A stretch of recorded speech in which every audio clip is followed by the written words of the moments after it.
Good morning mga idol. Ang oras ngayon ay alas 6 eksakto ng umaga. Dahil na-deactivate tayo, punta tayo sa opisina sa CDO.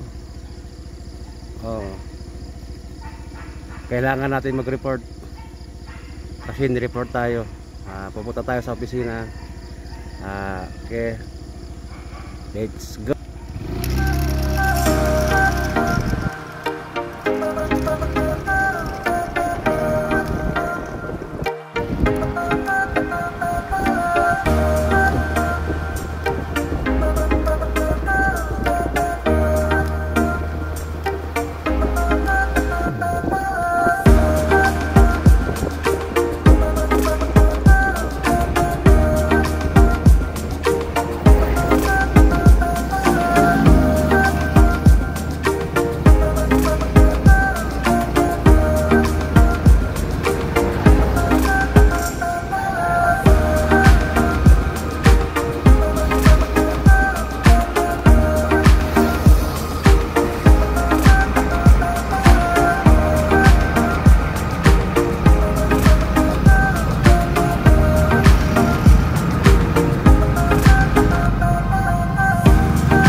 Sir, salamat sir.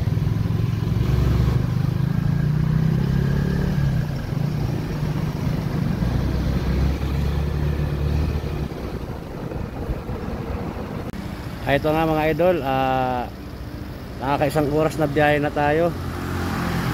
Umalis tayo kanina, eksakto alas 6. Ngayon 7:03 na. Nandito pa tayo sa sa Gubat. Madadaanan mo to pag galing ka ng Cagayan papuntang Iligan. Ito. Itong highway na to. Gubat to rito.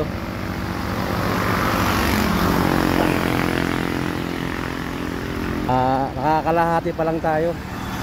May isang oras pa na biyahe. Nakakalahati pa lang tayo mga idol.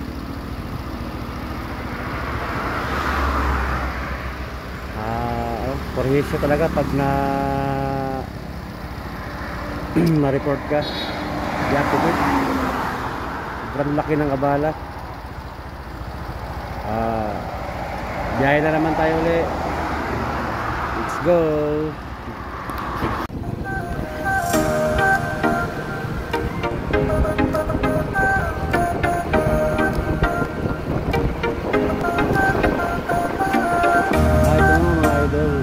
Tingnan na tayo. Muling tayo dito sa CDO, sa office. Ayun, building na yan. Diyan tayo pupunta. Dito na tayo doon. Sarado pa ang office.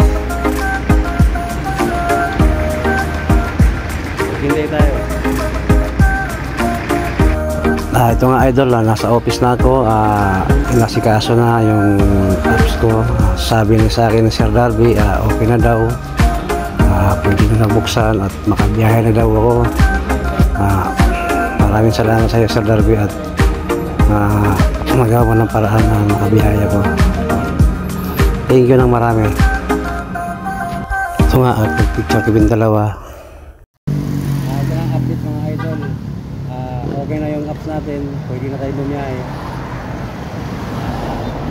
Maraming salamat at nakabiyahe na tayo. Pauwi na tayo ng Iligan ngayon. Nandito pa po ngayon. Kaya biyahe na tayo pa Iligan. Let's go.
Ito nga mga idol, nakauwi na ako. Nandito na ako sa Dalipuga, Iligan. Pahinga muna ako rito, tambay muna, pahangin sa sobrang init kasi ng biyahe.